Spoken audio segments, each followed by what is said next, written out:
Dear students, Islamic finance എന്നുള്ള ഒരു പുതിയ പേപ്പറിനെയാണ് ഈ ഒരു സെമസ്റ്ററിൽ നമ്മൾ പരിചയപ്പെടാൻ പോകുന്നത്. What is Islamic finance? എന്താണ് ഇസ്ലാമിക് ഫിനാൻസ്? ഈ ഒരു ടേം കേൾക്കുമ്പോൾ തന്നെ നമുക്ക് മനസ്സിലാക്കാം, it is related to a particular religion or Islamic religion. Islam എന്നുള്ള റിലീജിയനായിട്ട് റിലേറ്റഡ് ആയിട്ടുള്ളൊരു കൺസെപ്റ്റാണ് ഇസ്ലാമിക് ഫിനാൻസ് എന്ന് നമുക്ക് വ്യക്തമാവുന്നതാണ്. അപ്പോൾ എന്താണ് ഇസ്ലാമിക് ഫിനാൻസ് എന്ന് പറയുന്നതിന് മുന്നേ എന്താണ് ഒരു നോർമൽ ബാങ്കിങ് സിസ്റ്റം, അല്ലെങ്കിൽ നമുക്കൊക്കെ പരിചയമുള്ള ഒരു ബാങ്കിങ് എന്താണെന്ന് ആദ്യമായിട്ട് നമുക്ക് ഡിസ്കസ് ചെയ്യാം. നമുക്കെല്ലാവർക്കും അറിയുന്ന ഡെഫിനിഷനാണ് banking involve accepting deposit and lending loan. നമ്മുടെ കയ്യിലുള്ള ഡെപ്പോസിറ്റുകൾ ആക്സെപ്റ്റ് ചെയ്യുകയും ആവശ്യക്കാരായ ആളുകൾക്ക് അത് ലോണായിട്ട് നൽകുകയും ചെയ്യുന്ന ഒരു ഇൻസ്റ്റിറ്റ്യൂഷൻ അല്ലെങ്കിൽ ഒരു ഫിനാൻഷ്യൽ ഇൻസ്റ്റിറ്റ്യൂഷനാണ് ബാങ്ക്. അപ്പോൾ ബാങ്കിൻ്റെ മെയിൻ ആയിട്ടുള്ള ഒരു ആക്ടിവിറ്റിയാണ് accepting deposit and lending loan. നമ്മൾ ഡെപ്പോസിറ്റ് ചെയ്യുന്ന എമൗണ്ടുകൾ വിഡ്രോ ചെയ്യുന്ന സമയത്ത് നമുക്ക് അതേ എമൗണ്ട് ആണോ കിട്ടുന്നത്? ഒരിക്കലുമല്ല. നമ്മൾ ഡെപ്പോസിറ്റ് ചെയ്ത എമൗണ്ടിനേക്കാൾ കൂടുതലായിട്ടുള്ള എമൗണ്ട് എന്ന് വെച്ചാൽ ഡെപ്പോസിറ്റ് ചെയ്ത എമൗണ്ടിൻ്റെ കൂടെ ഒരു ഫിക്സ്ഡ് പെർസെൻറ്റേജ് ഓഫ് ഇൻട്രസ്റ്റും കൂടെ ആഡ് ചെയ്ത എമൗണ്ട് ആയിരിക്കും നമുക്ക് വിഡ്രോ ചെയ്യുന്ന സമയത്ത് കിട്ടുന്നത്. അതുപോലെ തന്നെ ലോണായിട്ട് ബാങ്ക് നമുക്ക് ക്യാഷ് തരാറുണ്ട്. ഈ ലോൺ നമ്മൾ തിരിച്ചടക്കുന്ന സമയത്ത് ഒരിക്കലും വാങ്ങിയ എമൗണ്ട് അല്ല തിരിച്ചടക്കുന്നത്, അതിൻ്റെ കൂടെ എക്സ്ട്രാ ആയിട്ട് ഒരു ഫിക്സ്ഡ് പെർസെൻറ്റേജ് ഓഫ് ഇൻട്രസ്റ്റ് നമ്മൾ തിരിച്ചടക്കുന്നുണ്ട്. അപ്പോൾ ഒരു ബാങ്കിൻ്റെ പ്രോഫിറ്റ് എന്ന് പറയുന്നത് ഡെപ്പോസിറ്റ് ചെയ്യുന്ന ആളുകൾക്ക് കൊടുക്കുന്ന ഇൻട്രസ്റ്റും ലോണ് കൊടുത്ത ആളുകൾ തിരിച്ചു തരുന്ന ഇൻട്രസ്റ്റും തമ്മിലുള്ള ഡിഫറൻസാണ്. ആ ഒരു ഡിഫറൻസാണ് നമ്മുടെ സാധാരണ ഒരു ബാങ്കിൻ്റെ പ്രോഫിറ്റ് എന്ന് പറയുന്നത്. ആ ഒരു ഇൻട്രസ്റ്റ് എന്നുള്ള കൺസെപ്റ്റ് ഇല്ലാത്തൊരു ബാങ്കിനെ കുറിച്ച് നിങ്ങൾ ചിന്തിച്ച് നോക്ക്. എന്തായിരിക്കും അവസ്ഥ?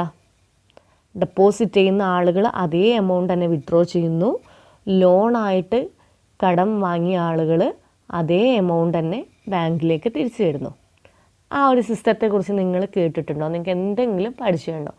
ചെറിയ രീതിയിലുള്ള പരിചയമൊക്കെ ഉണ്ടായിട്ടുണ്ടാവും. നിങ്ങൾ കേട്ടിട്ടുണ്ടാവും ഇൻട്രസ്റ്റ് ഫ്രീ ബാങ്കിങ് അല്ലെങ്കിൽ പലിശരഹിത ബാങ്കുകൾ എന്നൊക്കെ കേട്ടിട്ടുണ്ടാവും. അത്തരം ബാങ്കിങ് സിസ്റ്റത്തെ പറയുന്ന പേരാണ് Islamic banking or Islamic finance. ഈ ഒരു സെമ്മിൽ നമ്മൾ ഇസ്ലാമിക് ഫിനാൻസ് എന്നുള്ള ഒരു ഏരിയ, അതിലുള്ള ഒരു പേപ്പറാണ് പഠിക്കാൻ പോകുന്നത്. നമ്മുടെ പേപ്പറിൻ്റെ പേരാണ് introduction to Islamic commercial banking. ഇവിടെ ഒരു പിക്ചർ, രണ്ട് ഡയഗ്രാംസ് അല്ലെങ്കിൽ രണ്ട് പിക്ചർ കാണിച്ചിട്ടുണ്ട്. ഒന്ന് കൺവെൻഷണൽ ബാങ്കിങ്, മറ്റൊന്ന് ഇസ്ലാമിക് ബാങ്കിങ്. ആ രണ്ട് പിക്ചറും അനലൈസ് ചെയ്യുമ്പോൾ നമുക്ക് മനസ്സിലാക്കാൻ പറ്റുന്നുണ്ട്. കൺവെൻഷണൽ ബാങ്കിങ്ങിൽ ക്ലയൻറ്റ് ബാങ്കിലേക്ക് ക്യാഷ് ഡെപ്പോസിറ്റ് ചെയ്യുന്നുണ്ട്, തിരിച്ച് ആ ഡെപ്പോസിറ്റ് ചെയ്ത എമൗണ്ടിൻ്റെ കൂടെ ഒരു ഫിക്സ്ഡ് പെർസെൻറ്റേജ് ഓഫ് ഇൻട്രസ്റ്റും കൂടെ ആഡ് ചെയ്ത എമൗണ്ടാണ് വിഡ്രോ ചെയ്യുന്നത്. അതുപോലെ തന്നെ ഇസ്ലാമിക് ബാങ്കിൻ്റെ സിറ്റുവേഷൻ ഒന്ന് നോക്കി, ഇസ്ലാമിക് ബാങ്കിൻ്റെ കേസ് ഒന്ന് നോക്ക്. ക്ലയൻറ്റ് ക്യാഷ് ബാങ്കിലേക്ക് പേ ചെയ്യുന്നുണ്ട്, അതിന് തുല്യമായിട്ടുള്ള ഗുഡ്സ് ആൻഡ് സർവീസസ് ബാങ്കിൽ നിന്ന് ആക്സെപ്റ്റ് ചെയ്യുന്നുണ്ട്. അവിടെ ഇൻട്രസ്റ്റ് എന്നുള്ളൊരു കൺസെപ്റ്റ് വരുന്നില്ല. ഇവിടെ ഗുഡ്സ് ആൻഡ് സർവീസ് എന്ന് പറയുമ്പോൾ നിങ്ങൾക്ക് കൺഫ്യൂഷൻ ആവുകയാണെങ്കിൽ സിമ്പിളായിട്ട് ആലോചിക്കുക, ബാങ്ക് ഡെപ്പോസിറ്റ് ചെയ്യുന്ന അതേ എമൗണ്ട് തന്നെയാണ് വിഡ്രോ ചെയ്യുന്നത്. അങ്ങനെ ഒരു സിറ്റുവേഷനും ഇസ്ലാമിക് ബാങ്കിങ് എന്നുള്ള കൺസെപ്റ്റിൽ വരുന്നതാണ്. അപ്പോൾ ഇൻട്രസ്റ്റ് ഇല്ലാത്തൊരു കൺസെപ്റ്റാണ് ഇസ്ലാമിക് ബാങ്കിങ്, ഇൻട്രസ്റ്റ് ഉള്ള ഒരു കൺസെപ്റ്റാണ് കൺവെൻഷണൽ ബാങ്കിങ്. അപ്പോൾ ഇസ്ലാമിക് ബാങ്കിങ്ങിൽ അല്ലെങ്കിൽ ഇസ്ലാം എന്നുള്ള റിലീജിയനിൽ ഇൻട്രസ്റ്റിന് പറയുന്ന പേരാണ് റിബ. റിബ മീൻസ് ഇൻട്രസ്റ്റ് ഓർ യൂഷ്വറി. അതുകൊണ്ട് തന്നെ നമ്മൾ സിമ്പിളായിട്ട് നമ്മൾ ഇത്രയും മനസ്സിലാക്കുക, Islamic banking is A interest free banking. Islamic banking, also known as non interest banking, is a banking system that is based on Islamic law or principles, that is Sharia. Islamic principles അല്ലെങ്കിൽ Islamic law ആയ ശരിയ പ്രകാരം പ്രവർത്തിക്കുന്ന ബാങ്കുകളെ പറയുന്ന പേരാണ് Islamic banking അല്ലെങ്കിൽ non interest banking. ശരിപ്രകാരം പ്രവർത്തിക്കുന്ന എന്ന് പറയുമ്പോൾ അതിലുള്ള ആദ്യത്തെ ഇമ്പോർട്ടൻ്റ് ആയിട്ടുള്ളൊരു പോയിൻ്റാണ് it is A non interest banking. Interest ഇല്ലാത്ത ഒരു രീതിയിലുള്ള ബാങ്കിങ് സിസ്റ്റമാണ് ഇസ്ലാമിക് ബാങ്കിങ്. ശരിയ എന്താന്ന് കൃത്യമായിട്ട് താഴെ ഡിഫൈൻ ചെയ്യുന്നു. The path that leads to the spring or clear path to be followed and observed. Islam മതപ്രകാരം നമ്മൾ ഫോളോ ചെയ്യേണ്ട വഴി അല്ലെങ്കിൽ മാർഗത്തെ പറയുന്ന പേരാണ് ശരിയ. ഇസ്ലാമിക് ലോ അല്ലെങ്കിൽ ഇസ്ലാമിക് പ്രിൻസിപ്പിൾസ് ആണ് ശരിയ എന്ന് പറയപ്പെടുന്നത്. Next we are going to discuss about the features of Islamic banking or finance or principles. Islamic ബാങ്കിങ്ങിൻ്റെ അല്ലെങ്കിൽ ഇസ്ലാമിക് ഫിനാൻസിൻ്റെ ഫീച്ചേഴ്സ് അല്ലെങ്കിൽ പ്രിൻസിപ്പിൾസ് ആണ് ഇനി നമ്മൾ ഡിസ്കസ് ചെയ്യാൻ പോകുന്നത്. ഒന്നാമത്തെ ഫീച്ചറാണ് ഫ്രീഡം ഫ്രം റിബ, ഗരാർ ആൻഡ് മൈസിർ. നേരത്തെ നമ്മൾ പറഞ്ഞു ഇസ്ലാമിക് ബാങ്കിങ്ങിൽ ഇൻട്രസ്റ്റ് എന്നുള്ള എലമെൻറ്റ് ഇൻവോൾവ് ചെയ്യുന്നില്ല. ഇൻട്രസ്റ്റിനെ പറയുന്ന പേരാണ് റിബ. റിബ എന്നുള്ള കൺസെപ്റ്റ് ഇല്ലാത്തൊരു ബാങ്കിങ് സിസ്റ്റമാണ് ഇസ്ലാമിക് ബാങ്കിങ്. അതുപോലെ ഈ റിബ എന്നുള്ള കൺസെപ്റ്റിൻ്റെ കൂടെ നമ്മൾ ഓർത്ത് വെക്കേണ്ട മറ്റ് രണ്ട് ടേംസാണ് ഗരാർ, മൈസിർ. ഗരാർ മീൻസ് ലാക്ക് ഓഫ് നോളേജ് അല്ലെങ്കിൽ അൺസെർട്ടനിറ്റി. ആയിട്ട് ബന്ധപ്പെട്ട ഗുഡ്സ് ആൻഡ് സർവീസസിനെ കുറിച്ച് ബന്ധപ്പെട്ട എല്ലാ കാര്യങ്ങളും പരസ്പരം ഡിസ്ക്ലോസ് ചെയ്യണം. അവിടെ ഒരു അൺസെർട്ടനിറ്റി ഉണ്ടാകാൻ പാടില്ല. അങ്ങനെ അൺസെർട്ടനിറ്റി ഉണ്ടെങ്കിൽ ആ ഒരു ടേമിനെ പറയുന്ന പേരാണ് ഗരാർ. ഗരാർ means uncertainty or lack of. Then മറ്റൊരു ടേമാണ് മൈസിർ. മൈസിർ മീൻസ് ഗാംബ്ലിംഗ്. ഗാംബ്ലിംഗ് എന്നുള്ള ടേം നിങ്ങളെല്ലാവരും കേട്ടിട്ടുണ്ടാവും. നമുക്കറിയാം, നമ്മൾ ഒരു എഫേർട്ടും എടുക്കാതെ നമുക്ക് അതിൽ നിന്ന് എന്തെങ്കിലും റിട്ടേൺ കിട്ടുന്നുണ്ടെങ്കിൽ അതിനെയാണ് ഗാംബ്ലിംഗ് എന്ന് പറയുന്നത്. ഹ്യൂമൻ ബീയിങ്സിൻ്റെ ഒരു എഫേർട്ടും ഇല്ലാതെ അവർ നേടുന്ന ക്യാഷ്, അതാണ് ഗാംബ്ലിംഗ് മണിയായിട്ട് നമ്മൾ ട്രീറ്റ് ചെയ്യുന്നത്. അതുകൊണ്ട് തന്നെ അത് ഇസ്ലാമിൽ പ്രൊഹിബിറ്റഡ് ആണ്.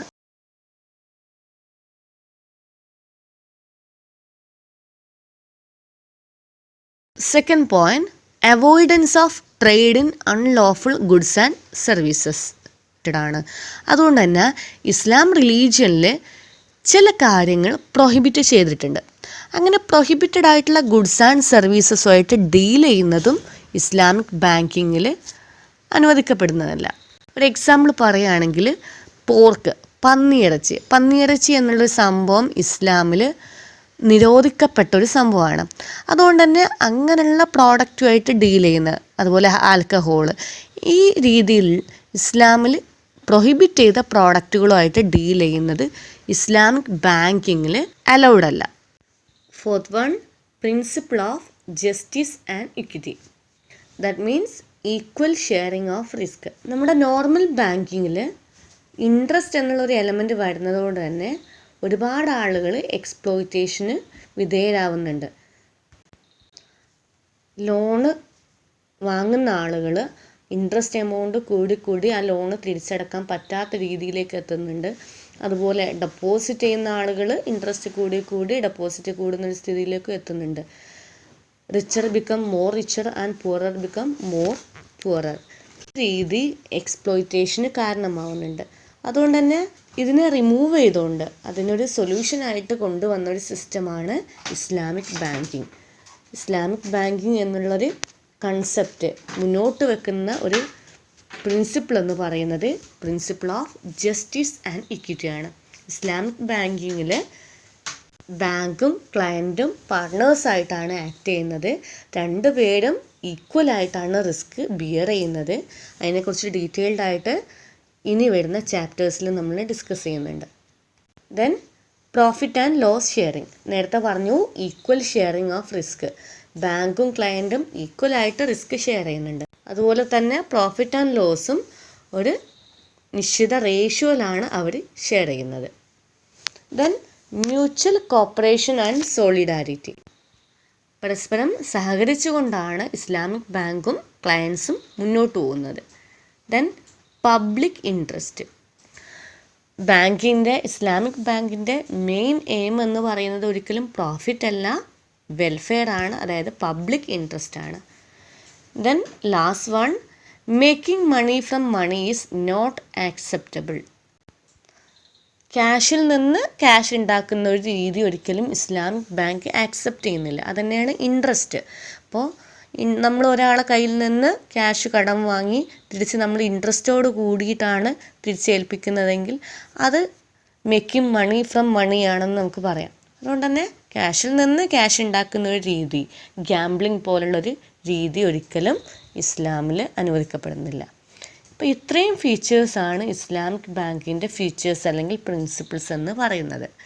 നെക്സ്റ്റ് നമ്മൾ ഡിസ്കസ് ചെയ്യാൻ പോകുന്നത് ഇസ്ലാമിക് ഫിനാൻസിൻ്റെ 3 ഇമ്പോർട്ടൻ്റ് ആയിട്ടുള്ള പ്രിൻസിപ്പിൾസ് ആണ്. നേരത്തെ നമ്മൾ ഒരുപാട് ഫീച്ചേഴ്സ് പ്രിൻസിപ്പിൾസ് ഡിസ്കസ് ചെയ്തു. അതിന് പുറമെ ഇമ്പോർട്ടൻ്റ് ആയിട്ടുള്ള 3 പ്രിൻസിപ്പിൾസ് ആണ് ഇവിടെ പറയാൻ പോകുന്നത്. First one, principle of equity.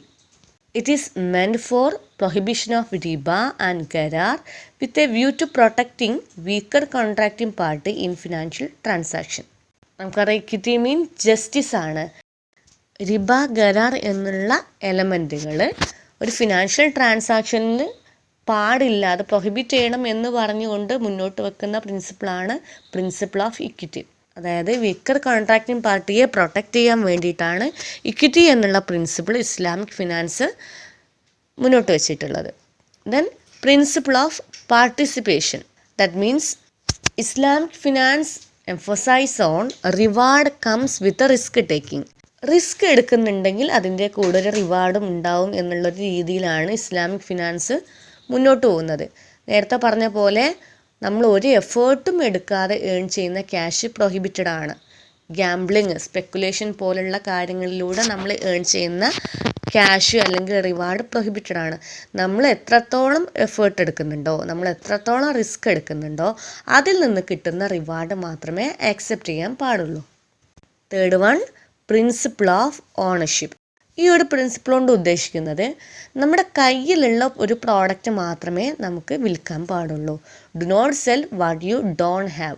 നമ്മുടെ കയ്യിലില്ലാത്തൊരു പ്രോഡക്റ്റിനെ നമുക്ക് വിൽക്കാൻ പാടില്ല. ഒരു എക്സാമ്പിൾ, എൻ്റെ ഓണർഷിപ്പിൽ ഇല്ലാത്തൊരു പ്രോപ്പർട്ടി, ഇല്ലാത്തൊരു ബിൽഡിങ്ങോ അല്ലെങ്കിൽ ഇല്ലാത്തൊരു ഫർണിച്ചറോ ഞാൻ മറ്റൊരു പാർട്ടിയായിട്ട് സെയിൽസ് കോൺട്രാക്റ്റിൽ ഏർപ്പെടുകയാണെങ്കിൽ അത്തരം കോൺട്രാക്റ്റ് അലൗഡ് അല്ല.